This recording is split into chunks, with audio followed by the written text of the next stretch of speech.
नमस्कार दोस्तों, मैं सोनू परीक्षा ज्ञान यूट्यूब चैनल में आपका स्वागत है दोस्तों। और दोस्तों, जैसे कि आप लोग पता है कि इस टाइम हम लोग ज्योग्राफी की जो यूथ कंपटीशन की जो बुक है, जो जिसमें दोस्तों चैप्टर वाइज सॉल्व पेपर दिया गया है दोस्तों, और उसको हम लोग स्थलमंडल का जो जो दोस्तों टॉपिक है इस टाइम भूकंप कर रहे हैं दोस्तों। ठीक है। और ये दोस्तों, ये जो यूथ कंपटीशन की जो बुक है दोस्तों, ये इसलिए इम्पोर्टेंट है दोस्तों क्योंकि इस बुक में 13,000 प्लस क्वेश्चन दिए गए हैं दोस्तों। ज्योग्राफी के जितने भी टॉपिक हैं दोस्तों, इसमें सभी को समाहित किया गया है दोस्तों। और सबसे बड़ी बात इस बुक की है दोस्तों कि इसमें दोस्तों UPTET, PET, LT, GIC, assistant professor, UGC net, JRF के जितने भी क्वेश्चन आए हैं दोस्तों, सभी को इस बुक में समाहित किया गया है दोस्तों। और दोस्तों, ये बुक इसलिए भी महत्वपूर्ण हो जाती है क्योंकि दोस्तों ये बुक जितने भी अदर स्टेट हैं दोस्तों, जितने भी शिक्षा से संबंधित एग्जाम हुए हैं, सभी को इसमें समाहित किया गया है दोस्तों। चाहे वो कोई सा भी पोस्ट के लिए हो, शिक्षा से संबंधित सभी को इसमें समाहित किया गया है। तो दोस्तों, आइए आज हम लोग दोस्तों भूकंप का पार्ट टू देखते हैं। और दोस्तों, ये बुक इसलिए भी महत्वपूर्ण है दोस्तों क्योंकि दोस्तों इस बुक में 13,000 प्लस क्वेश्चन दिए गए हैं। ठीक है दोस्तों। तो दोस्तों, अगर चैनल पे आप नए हैं तो दोस्तों प्लीज़ चैनल को सब्सक्राइब भी कर लें। ठीक है दोस्तों। और आइए दोस्तों, हम लोग अगला क्वेश्चन देखते हैं पार्ट टू का। क्वेश्चन नंबर 231 नंबर पे है। ठीक है दोस्तों। कह रहा है दोस्तों, भारत में उच्च गहनता की भूकंपीय मेखला हिमालय क्षेत्र में स्थित है। भारत में उच्च गहनता की भूकंपीय मेखला हिमालय क्षेत्र में स्थित है। तो हिमालय क्षेत्र में स्थित है ये कथन है दोस्तों। कारण दिया है, हिमालय के क्षेत्र में अनुदैर्घ्य उत्क्रम मेखलाएं हैं। हिमालय के क्षेत्र में अनुदैर्घ्य उत्क्रम मेखलाएं हैं। तो ऑप्शन ए दिया है दोस्तों, ए और आर दोनों सत्य हैं तथा आर ए की सही व्याख्या कर रहा है। ठीक। और ऑप्शन बी दिया है दोस्तों, ए और आर दोनों सत्य हैं तथा आर ए की सही व्याख्या नहीं करता है। ठीक, नहीं है। और दोस्तों कह रहा है कि ऑप्शन सी कह रहा है कि ये सत्य है परंतु आर गलत है। और ऑप्शन डी कह रहा है ये गलत है परंतु आर सत्य है, आर गलत है। ठीक, परंतु आर गलत है। तो दोस्तों, ऑप्शन नंबर 231 का, क्वेश्चन नंबर 231 का, इसका ऑप्शन बी सही होगा। ठीक है दोस्तों। कह रहा है भारत में उच्च गहनता की भूकंपीय मेखला हिमालय क्षेत्र में स्थित है। ये तो सही है दोस्तों, हिमालय क्षेत्र में भूकंप सबसे ज़्यादा आते हैं। ठीक है दोस्तों। तो ये तो सही है। और हिमालय के क्षेत्र में अनुदैर्घ्य उत्क्रम मेखलाएं हैं। कहाँ? हिमालय के क्षेत्र में अनुदैर्घ्य उत्क्रम मेखलाएं हैं। ठीक है दोस्तों, ये भी सही है। तो दोस्तों दोनों सही है, लेकिन आर ए की व्याख्या नहीं कर रहा है। ठीक है दोस्तों। तो इसलिए ऑप्शन बी सही हो जाएगा दोस्तों, कि ऑप्शन बी सही है। ठीक है दोस्तों, 231 नंबर का। आइए दोस्तों अगला क्वेश्चन देखते हैं। कह रहा है कि अगला क्वेश्चन कौन, हाँ यहाँ दिया है दोस्तों। कह रहा है, निम्नलिखित में से कौन सा कथन सत्य है? निम्नलिखित में से कौन सा कथन सत्य है? ऑप्शन ए, भूपटल के निचले भाग के आधार पर भूकंपीय तरंगों की गति में अचानक वृद्धि हो जाती है। ठीक है दोस्तों। भूपृष्ठ के निचले भाग के आधार पर भूकंपीय तरंगों की गति में अचानक वृद्धि हो जाती है। ठीक, ऑप्शन ए है। ऑप्शन बी कह रहा है, प्रवार कोण सीमा का निर्धारण मुंह असुविधा द्वारा होता है। प्रवार कोण, जिसको प्रवार दोस्तों इसको मेंटल भी कहते हैं, प्रवार को। ठीक, मेंटल और कोण सीमा का निर्धारण मुंह असुविधा द्वारा होता है। ठीक, ऑप्शन सी, प्रवार भूपृष्ठ सीमा का निर्धारण गुटेनबर्ग असुविधा द्वारा होता है। ठीक है। जो मेंटल है दोस्तों, प्रवार का मतलब होता है दोस्तों, प्रवार जो दिया है इसको मेंटल कहते हैं। ठीक है, ये मेंटल होता है। ठीक, द्वारा भूपृष्ठ सीमा का निर्धारण गुटेनबर्ग द्वारा होता है। ऑप्शन डी दिया दोस्तों, प्रवार यानी कि मेंटल मुख्यतः लोहा और निकिल से निर्मित होते हैं। मेंटल यानी दोस्तों क्रस्ट मेंटल कोर। तो सियाल सीमा में दोस्तों क्या है? सिलिका। ये दोस्तों ये कथन सत्य है। तो ये तो दोस्तों गलत कथन है, ऑप्शन डी गलत है। ठीक, और सत्य पूछा है ना, तो दोस्तों ये तो डी ऑप्शन डी गलत है। ठीक है दोस्तों, ऑप्शन इसका ए सही है दोस्तों। कह रहा है भूपृष्ठ के निचले भाग के आधार पर भूकंपीय तरंगों की गति में अचानक वृद्धि होती है। ठीक है दोस्तों, भूपृष्ठ के निचले भाग के आधार पर भूकंपीय तरंगों की गति में अचानक वृद्धि हो जाती है। ठीक है दोस्तों, ऑप्शन ए सही है। आइए दोस्तों इसकी हम लोग व्याख्या देखते हैं। प्रवार कोण के बीच, प्रवार या मेंटल के बीच, प्रवार कोण के बीच गुटेनबर्ग असभ्यता और प्रवार क्रस्ट के बीच मोह असभ्यता तथा प्रवार मुख्यतः सिलिका और मैग्नीशियम से बना है, जिसको सियाल कहते हैं। ठीक, सियाल ऊपर होता है, सियाल फिर सीमा। ठीक, सियाल सीमा। जो सी है, सी अम्मा, सी से सिलिका, माँ से मैग्नीशियम से बनता है, अतः ऑप्शन ए सही है। ठीक है दोस्तों, आइए दोस्तों क्वेश्चन नंबर 233 नंबर देखते हैं दोस्तों, भूकंप से संबंधित है। कह रहा भूकंप मात्रा में संबंधित रिएक्टर मापक निम्न के मध्य विस्तृत है। ठीक, रिएक्टर मापक के मध्य में स्थित है। रिएक्टर जो मापक कितना होता है, रिएक्टर का मापन। ठीक है, एक मार्केली होता है, मार्केली से भी नापते हैं और रिएक्टर से भी नापते हैं। ठीक, तो मार्केली से जो होता है दोस्तों, ये मार्केली वाला जो होता है दोस्तों, इसमें ये 1 से लेकर 12 तक संख्या को दर्शाया जाता है मार्केली में। ठीक, और इस रिएक्टर में 0 से 9 तक। ठीक, तो ऑप्शन बी सही हो जाएगा। ठीक है दोस्तों, क्योंकि ये लघुगणकीय पे आधारित है दोस्तों, ये रिएक्टर। ठीक है, तो आइए दोस्तों इसकी हम लोग व्याख्या देखते हैं।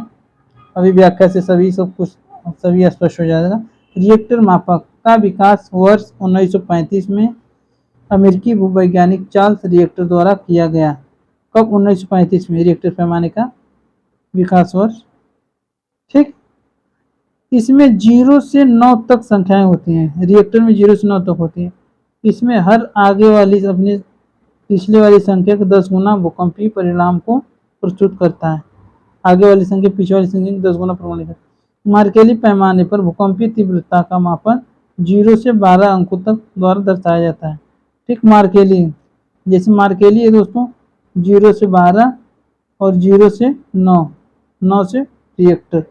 ठीक है, इसको ये ऑप्शन बी सही है दोस्तों। आइए दोस्तों अगला क्वेश्चन देखते हैं। क्वेश्चन नंबर 234 दिया है दोस्तों।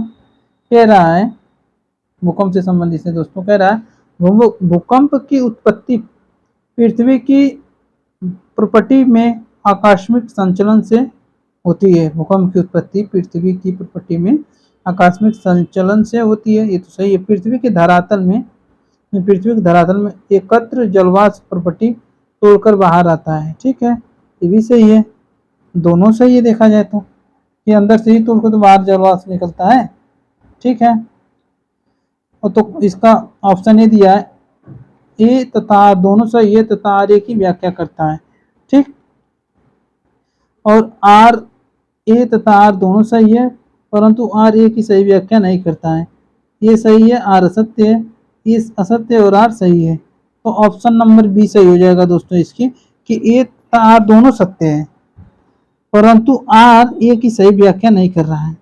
आर जो है ये की सही व्याख्या कहाँ कर रहा है, क्योंकि आकस्मिक संचलन और ये तोड़ कर जमीन से निकलता है, तो ये तो नहीं है दोस्तों। ठीक है, आइए इसकी व्याख्या दिया है दोस्तों, देखते हैं। भूकंप की उत्पत्ति पृथ्वी की प्रॉपर्टी में आकस्मिक संचलन से होती है तथा जलवाष्प प्रॉपर्टी तोड़कर बाहर आता है। ठीक है, ये भी सही है। आइए दोस्तों अगला क्वेश्चन देखते हैं। कह रहा है निम्नलिखित में से कौन सी घटना धरातल पर नहीं घटित होती है, धरातल पर नहीं होती है दोस्तों। ठीक, सुनामी, ज्वालामुखी, अक्षय अपरदन। तो धरातल कह रहा है कौन सी घटना धरातल पर नहीं होती है, मतलब नहीं घटित होती है, वही है दोस्तों, मतलब कि मतलब नहीं घटित होती है, नहीं होती है।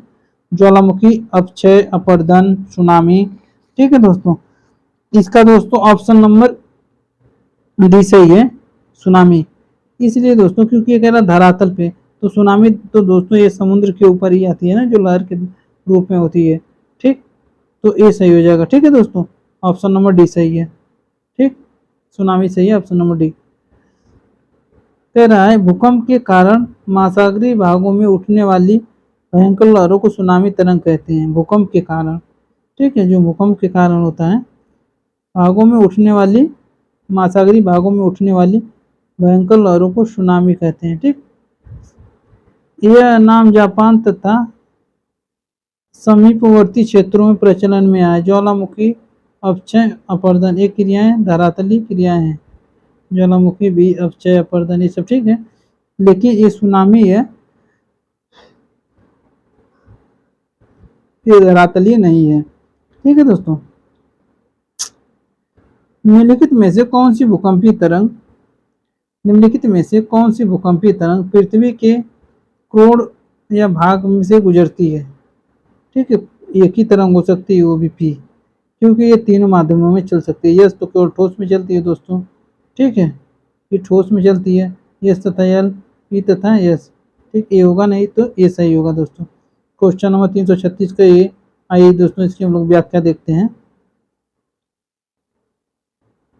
कह रहा है प्राथमिक या पी तत्व अनुदैर्ध्य तरंग पृथ्वी के प्रत्येक भाग में यात्रा कर सकती है। चूंकि इसकी गति सबसे अधिक है होती है, अतः यह सबसे पहले धरातल पर पहुंचती है।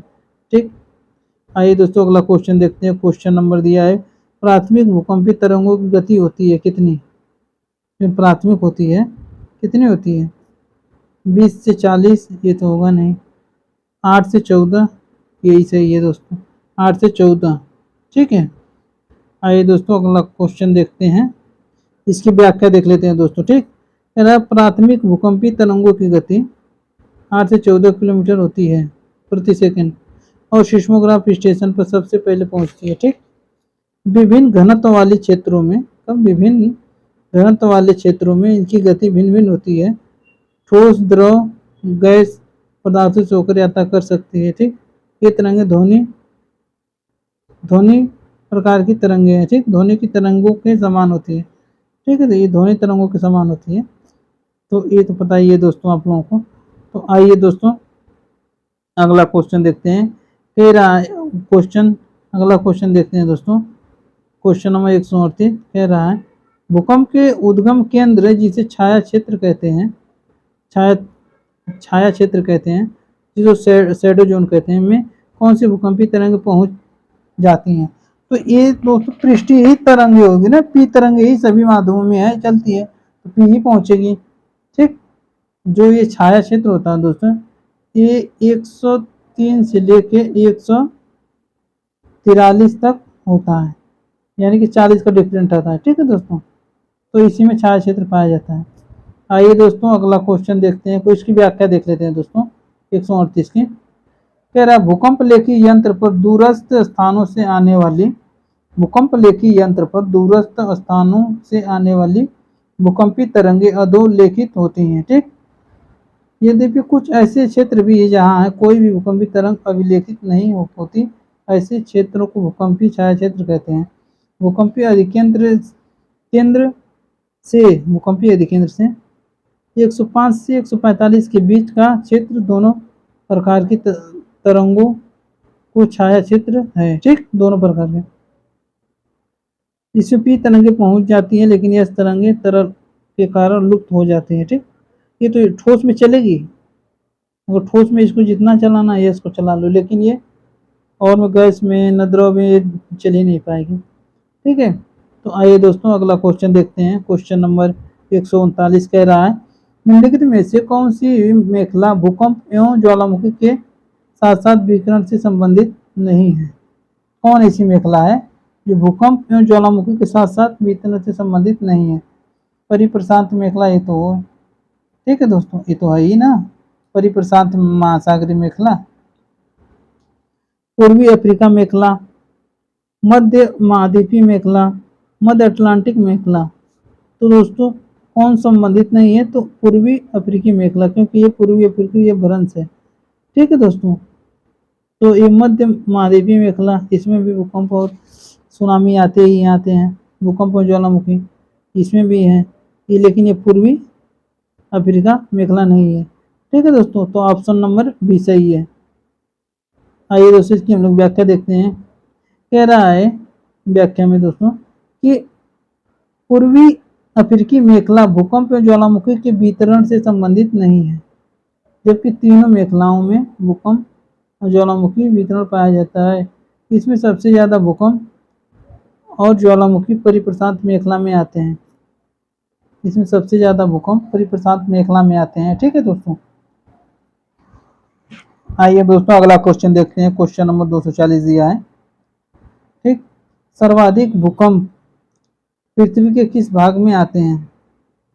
सर्वाधिक भूकंप, क्या ऑप्शन ए पश्चिमी एशिया में सर्वाधिक भूकंप आते हैं? पश्चिमी एशिया में, सुदूर पूर्व एवं पूर्वी एशिया में, अमेजन बेसिन में, जर्मनी में। ठीक है दोस्तों, तो सबसे ज़्यादा भूकंप पृथ्वी के इस भाग में आते हैं सुदूर पूर्व एवं पूर्वी एशिया में। ठीक है, पूर्वी एशिया में सबसे ज़्यादा आते हैं, सुदूर पूर्व में। आइए दोस्तों सबसे ज़्यादा हम लोग इसकी व्याख्या देख लेते हैं। व्याख्या कह रहा है, प्रशांत महासागर के दोनों तटीय भागों में असंख्य भूकंप अंकित किए जाते हैं। ठीक, यह विश्व का सर्वाधिक भूकंप वाला क्षेत्र है। यहाँ पर समस्त विश्व का 63% भूकंप आता है। कितना? 63%। इस विस्तृत पेटी की दूसरी शाखा एशिया के पूर्वी भाग के कमचटका से प्रारंभ होकर एशिया महाद्वीप के पूर्वी तटीय भाग को सम्मिलित करते हुए पूर्वी द्वीप समूह तक पहुंचती है। ठीक, पूर्वी द्वीप समूह तक पहुंची है। प्रशांत महासागर में सर्वाधिक ज्वालामुखी और भूकंप आने के कारण इसे भूकंप का अग्निवलय भी कहते हैं। ठीक है दोस्तों, सर्वाधिक आने के कारण इसे भूकंप का अग्निवलय भी कहते हैं। ठीक, आइए दोस्तों अगला क्वेश्चन देखते हैं। Question number 141। ठीक, भूकंप कौन सा संचरण है? ठीक है दोस्तों, ये पूछ रहा है भूकंप कौन सा संचरण होता है। दोस्तों, तीव्र संचरण, विवर्तनिक संचरण, अत्यधिक तीव्र संचरण, आकस्मिक संचरण। तो भूकंप दोस्तों आकस्मिक संचरण के अंतर्गत आता है। ठीक, आइए दोस्तों इसकी हम लोग व्याख्या देखते हैं। कह रहा है, भूपटल पर परिवर्तन लाने वाले शक्तियों में भूकंप एक महत्वपूर्ण घटना है। भूपटल पर परिवर्तन लाने में, अगर भूपटल यानी पटल पर लाने वाली शक्तियों में भूकंप एक महत्वपूर्ण घटना है। भूकंप मानव जगत के लिए हृदय विदारक, विनाशकारी एवं आकस्मिक घटना है, जिसके प्रभाव से क्षण मात्रा में प्रभावित क्षेत्र में अनेक परिवर्तन हो जाता है। ठीक, अनेक परिवर्तन हो जाता है। ठीक है दोस्तों, आइए दोस्तों अगला हम लोग क्वेश्चन देखते हैं। तेरा भूकंप की उत्पत्ति बिंदु को कहा जाता है। ठीक, भूकंप की जो उत्पत्ति बिंदु को क्या कहा जाता है? भूकंप फोकस कहते हैं, विवर्तनिक बिंदु कहते हैं, भूकंप केंद्र कहते हैं, कंपन केंद्र कहते हैं। ठीक है, इसको क्या कहते हैं? तो ये ऑप्शन नंबर ए सही है, भूकंप केंद्र कहते हैं। ठीक है, भूकंप फोकस कहते हैं, ऑप्शन ए सही है। जहाँ से मान लीजिए यहाँ भूकंप उत्पन्न हुआ, ठीक, तो ये भूकंप फोकस हो गया। और एक पृथ्वी है यहाँ जाके जहाँ सबसे ज़्यादा पहले महसूस हुआ, इसको अधिकेंद्र कहते हैं। अधिकेंद्र बोले तो एपिसेंटर। ठीक, ऑप्शन ये सही है। आइए दोस्तों अगला क्वेश्चन देखते हैं। सबसे पहले दोस्तों इसकी हम लोग व्याख्या देख लेते हैं। कह रहा है, भूगर्भ में जिस स्थान से भूकंप की घटना प्रारंभ होती है, ठीक, अर्थात भूकंपी तरंगों की उत्पत्ति होती है, वह स्थान भूकंप केंद्र या सेस्मिक फोकस कहलाता है। भूकंप केंद्र के ठीक ऊपर धरातल पर वह स्थान जहाँ भूकंपी तरंगें सबसे पहले पहुंचती हैं उसे अधिकेंद्र कहते हैं। ठीक है, जहाँ से निकला उसके भूकंप फोकस कहते हैं, और सबसे पहले जहाँ महसूस हुआ उसको अधिकेंद्र कहते हैं। ठीक है, अगला क्वेश्चन देखते हैं दोस्तों। कह रहा है, जहाँ 243 से कहला स्थान जहाँ भूकंपीय घटना का सर्वप्रथम अनुभव किया जाता है वो क्या कहलाता है? अधिकेंद्र कहलाता है। ऑप्शन नंबर बी सही है। ठीक, अधिकेंद्र कहलाता है दोस्तों। आइए दोस्तों इसकी हम लोग व्याख्या देखते हैं कि भूकंप आने के पहले, कब कह रहा है? भूकंप आने के पहले वायुमंडल में रेडान गैसों की मात्रा में वृद्धि हो जाती है। ठीक, अब पूछ देगा दोस्तों भूकंप आने से पहले वायुमंडल में किस गैस की मात्रा में वृद्धि हो जाती है? रेडान की वृद्धि हो जाती है। ठीक, फिर कह रहा है अतः इस गैस की मात्रा में वृद्धि का होना। ठीक, अतः इस गैस की मात्रा में वृद्धि का होना उस प्रदेश उस प्रदेश विशेष में भूकंप आने का संकेत होता है जिस जगह से भूकंपीय तरंगें उत्पन्न होती हैं। ठीक, जिस जगह से भूकंपीय तरंगें उत्पन्न होती हैं उसे भूकंप मूल कहते हैं तथा जहां सबसे पहले भूकंपीय लहरों का अनुभव किया जाता है उसे भूकंप अधिकेंद्र कहते हैं। ठीक है, भूकंप अधिकेंद्र कहते हैं। ठीक, आइए दोस्तों अगला क्वेश्चन देखते हैं। कह रहा भूकंप जनित, ठीक, भूकंप जनित सागरीय लहरों को जाना जाता है। जिन भूकंप जनित सागरीय लहरों को क्या किस नाम से जाना जाता है? एस लहरें, एल लहरें, पी लहरें और डी ये दिए दोस्तों सुनामी लहरें। ठीक है, तो भूकंप जनित सागरीय लहरों को सुनामी लहर कहा जाता है। ऑप्शन डी सही है। आइए दोस्तों इसकी हम लोग व्याख्या देखते हैं। कह रहा है समुद्र तल के नीचे, जैसे समुद्र तल उसके नीचे भूकंप आने से समुद्र तल में विस्थापन हो जाता है। समुद्र जो तल है विस्थापन हो जाता है और समुद्री तरंगें उत्पन्न होती हैं। ठीक, और समुद्र जो तरंगें उत्पन्न होती हैं इन तरंगों को सुनामी कहा जाता है। ये तरंगें आती हैं इन तरंगों को सुनामी कहता है।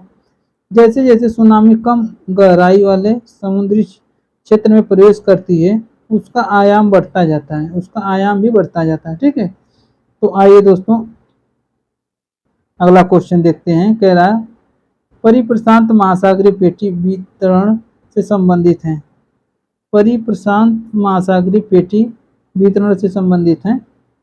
आइए दोस्तों ऑप्शन ए गर्म महासागरीय धाराओं के, मत्स्य उत्पादन क्षेत्र के, यूरोपीय औपनिवेशीकरण के, भूकंप के। ठीक,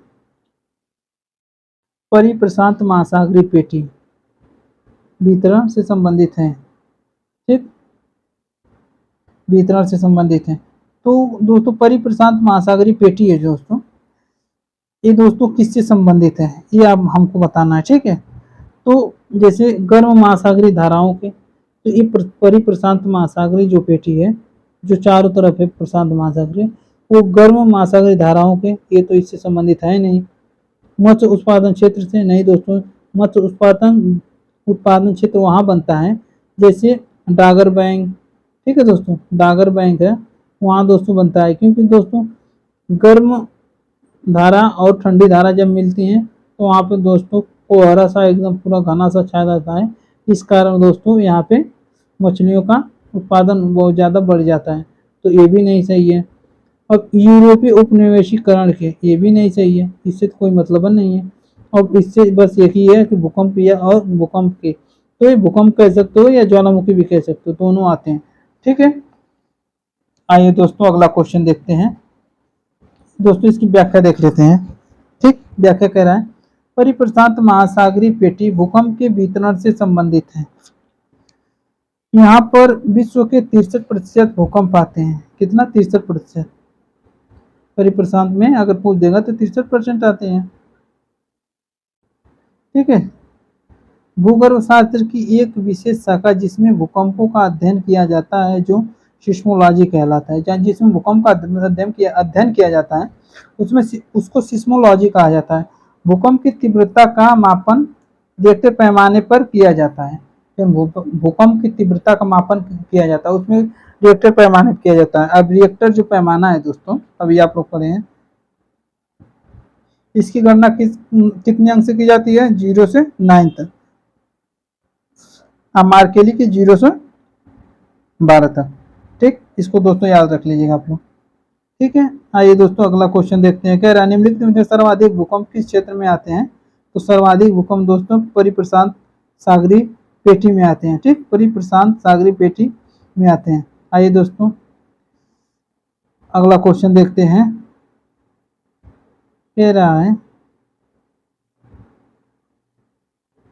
भारतीय मौसम विज्ञान विभाग जिसको IMD ने भारत को कितने भूकंपीय अंचलों में विभाजित किया है? ठीक, भारत के कितने विभागों में इसको मतलब बांटा गया है कि मतलब इतने भूकंप के जोन है? तो दोस्तों इसको 4 भागों में बांटा गया है। ठीक, पहला और प्लस दूसरा जोन को मिला के दूसरा बना दिया गया है, फिर तीसरा, फिर चौथा, फिर पांचवा, 1 2 3 4, 4 जोन में बांटा गया है। ठीक है दोस्तों, आइए दोस्तों इसकी हम लोग व्याख्या देखते हैं। फिर भारतीय मौसम विज्ञान विभाग IMD ने भारत को 4 भूकंपीय अंचलों में विभाजित किया है। भारत के भूकंपीय क्षेत्रीकरण मानचित्र के अद्यतन संस्करण के अनुसार भूकंप क्षेत्र 1 और 2 को एक समाहित करके अब 2 का निर्धारण किया गया। ठीक है, 2 का निर्धारण किया गया है। आंचलिक क्षेत्र के अंतर्गत भारत का 41.4% भू क्षेत्र तथा क्षेत्र 3, 4 एवं 5 के अंतर्गत 58.6% भाग आता है। ठीक है, 3, 4, 5 ये तीनों के अंतर्गत 58.6 आता है, और केवल 2 के अंतर्गत उसमें जो पहला वाला है 1 2 दोनों को मिला के किया गया है, तो उसमें दोस्तों 41.1% आता है। ठीक है, आइए दोस्तों अगला क्वेश्चन देखते हैं। निम्नलिखित में से कौन सी भूकंप तरंगे सर्वाधिक विनाशकारी होती है? सर्वाधिक विनाशकारी होती है तो पी तरंगे सर्वाधिक विनाशकारी होती है दोस्तों। ठीक है, सर्वाधिक विनाशकारी होती है, भूकंपी तरंगे सर्वाधिक विनाशकारी होती है दोस्तों। सॉरी, इसका ऑप्शन नंबर डी सही होगा ना, सर्वाधिक विनाशकारी है तो ऑप्शन डी सही होगा, यल तरंगे सर्वाधिक विनाशकारी होती है। ठीक है दोस्तों, जिसको लव वेव भी कहते हैं। ठीक, तो ये सबसे ज्यादा विनाशकारी होती है, ऐसे समझ लें दोस्तों, लब में जो पड़ता है दोस्तों सबसे ज्यादा उसी का विनाश होता है। ठीक, तो ऐसे विनाशकारी दोस्तों सबसे ज्यादा ये लब तरंगे होती हैं। पी तरंगे को दोस्तों प्राथमिक तरंग कहते हैं, और इसके अन्य नाम से जानते हैं, इसको देशांतरी तरंग भी कहते हैं दोस्तों, अनुलंबन भी तरंग भी कहते हैं दोस्तों, इसको अनुदैर्घ्य तरंग भी कहते हैं दोस्तों, इसको अनुदैर्घ्य भी कहते हैं। ये ध्वनि तरंग के समान होती है दोस्तों। ठीक है, तो आइए दोस्तों अगला क्वेश्चन देखते हैं। इसकी व्याख्या दिया है दोस्तों, यल तरंगे सर्वाधिक विनाशकारी होती है, इसे धरातली तरंग भी कहते हैं दोस्तों। ठीक, इसे धरातली तरंग किसे कहते हैं? यल तरंग को कहते हैं। ठीक है दोस्तों, और ये सब सर्वाधिक विनाशकारी होती हैं। ठीक है, आइए दोस्तों अगला क्वेश्चन देखें। भूकंप का सर्वाधिक प्रभाव पर होता है, मतलब कहाँ पे भूकंप का सर्वाधिक प्रभाव होता है? ठीक, भूकंप का सर्वाधिक प्रभाव कहाँ पे होता है दोस्तों? ठीक, तो आइए दोस्तों इसको देखते हैं कि भूकंप का सर्वाधिक प्रभाव अधिकेंद्र पे होता है। ठीक, ऑप्शन ए अधिकेंद्र पे होता है। उद्गम केंद्र, फोकस, सेंटर केंद्र, उपयोग में सभी। तो अधिकेंद्र पे भूकंप का सर्वाधिक प्रभाव होता है। कैसे दोस्तों? आइए इसको हम दिखाते हैं। भूकंप का सर्वाधिक प्रभाव, ये जो भूकंप है का सर्वाधिक प्रभाव, भूकंप का सर्वाधिक प्रभाव अधिकेंद्र पे होता है। कैसे? आइए दोस्तों हम लोग इसको हम बताते हैं कैसे। ठीक, क्योंकि जहाँ से भूकंप उत्पन्न होता है, यहाँ से उत्पन्न हुआ और ये पृथ्वी के धरातल है, फिर यहाँ दोस्तों ऐसे ऐसे जाएगा, तो सबसे पहले तो यहीं पहुंचेगा सेंटर पे ही। तो ये जहाँ पे महसूस हो रहा है तो सर्वाधिक प्रभाव तो सबसे पहले यहीं पे पड़ेगा ना, जहाँ महसूस होगा, तो अधिकेंद्र पे ही सबसे पहले पहुंचता है। ठीक है, तो भूकंप का सर्वाधिक प्रभाव अधिकेंद्र पर होता है। ठीक, सर्वाधिक प्रभाव भूकंप का अधिकेंद्र पर होता है, इसको यूपी सेंटर पे होता है। यूपी TGT 2004 में पूछा था। ठीक, आइए दोस्तों इसकी हम लोग व्याख्या करते हैं। पृथ्वी के भूपटल में किसी ज्ञात या अज्ञात, अंतर्जात या बाह्य, प्राकृतिक या कृत्रिम कारणों से होने वाला कंपन ही भूकंप कहलाता है। सिंपल, ज्ञात हो, अज्ञात हो, अंतर्जात हो, बाह्य वालो, प्राकृतिक हो, कृत्रिम कारणों से होने वाला कंपन ही भूकंप कहलाता है। भूकंप मूल के ठीक ऊपर लंबवत स्थान, जहाँ सबसे पहले भूकंपी तरंगे का पता चलता है, अधिकेंद्र कहलाता है। एकदम ठीक एकदम लंबवत, जहाँ भूकंप मान लो यहाँ हुआ, भूकंप सबसे पहले उत्पन्न हुआ, फिर इसे एकदम ठीक सामने, तो ये लंबवत हुआ कि नहीं हुआ? ठीक है, लंबवत हुआ। ठीक है, तो दोस्तों कह रहा है लंबवत स्थान जहाँ सबसे पहले भूकंपी तरंगों का पता चलता है, अधिकेंद्र कहलाता है। भूकंप से प्रभावित क्षेत्रों में अधिकेंद्र ही ऐसा बिंदु है जो भूकंप मूल के सबसे समीप स्थित होता है, जो भूकंप मूल के सबसे समीप स्थित होता है। आइए दोस्तों, इसकी हम लोग अगला क्वेश्चन देखते हैं। भूकंप मूल के सबसे समीप स्थित कौन होता है? यही अधिकेंद्र ही स्थित होता है। ठीक है, आइए दोस्तों इस अगला क्वेश्चन देखते हैं। कह रहा है सुनामी लहरें अधिक सक्रिय रहती हैं कहाँ पे? मतलब कहाँ पे सुनामी लहरें सबसे ज़्यादा सक्रिय रहती हैं? ठीक, ऑप्शन ए उत्तरी प्रशांत महासागर में, उत्तरी मान लो ये उत्तर हो गया प्रशांत महासागर में।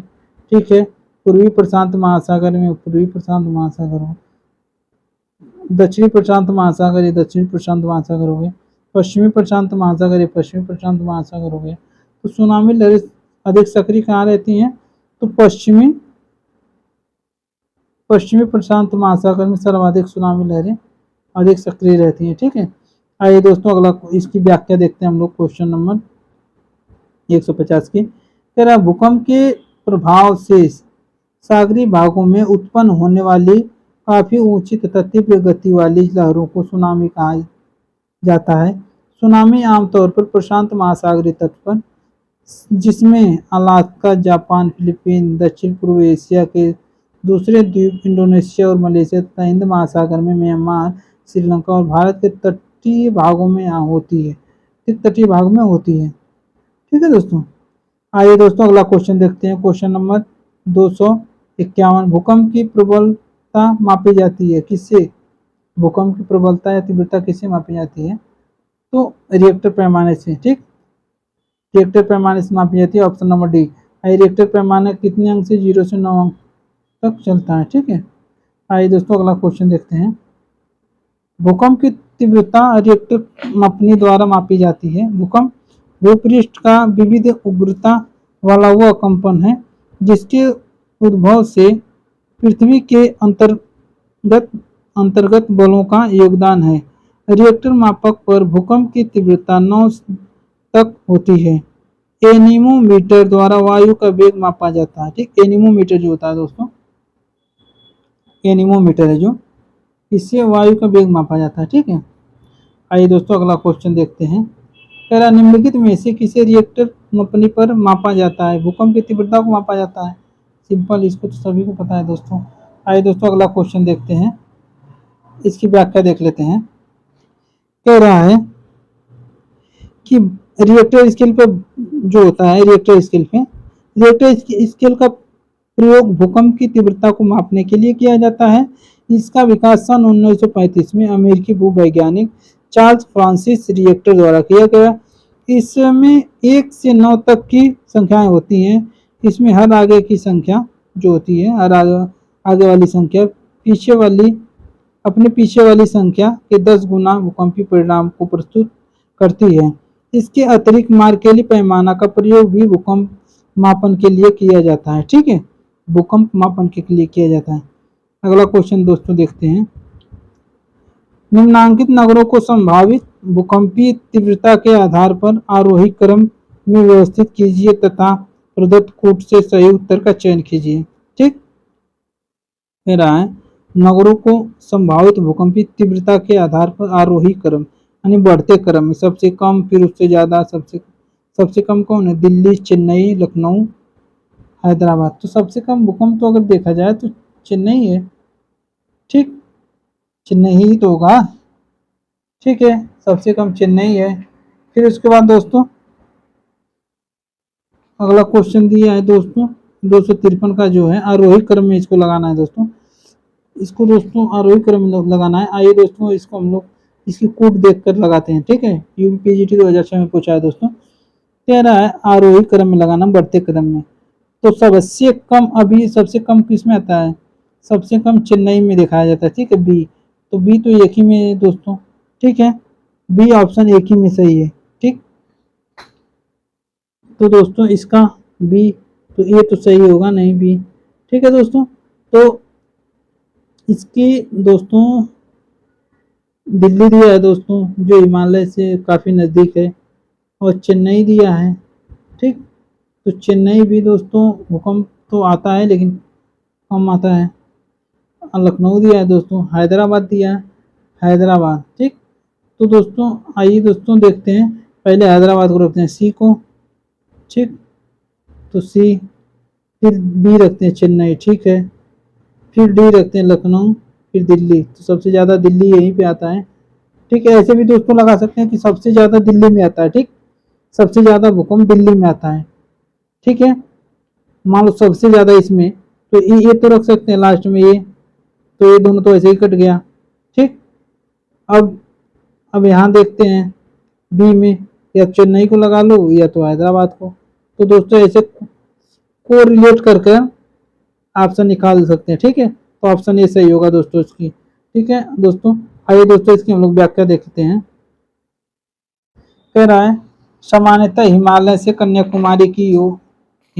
कन्याकुमारी की और भूकंपों की तीव्रता कम होती जाती है, अतः नगरों का संभावित भूकंपीय तीव्रता के आधार पर आरोही करें। ठीक, हैदराबाद, चेन्नई, लखनऊ, दिल्ली। ठीक है, तो दोस्तों आज का टॉपिक कैसा लगा आप लोग कमेंट बॉक्स में बताएं। ठीक है दोस्तों, तो आज भूकंप का जो ये टॉपिक था दोस्तों भाग 2 वो समाप्त हो गया, और आगे दोस्तों हम लोग देखेंगे महाद्वीपों और महासागरों का वितरण। ठीक है दोस्तों, महाद्वीप और महासागरों का वितरण देखेंगे, अगला टॉपिक है दोस्तों। तो दोस्तों ये टॉपिक कैसा था दोस्तों आप कमेंट बॉक्स में जरूर बताएं दोस्तों, और दोस्तों अगर चैनल पे नए हैं तो सब्सक्राइब भी दोस्तों चैनल को करें। दोस्तों चैनल को सपोर्ट करें। ठीक है दोस्तों, थैंक यू दोस्तों।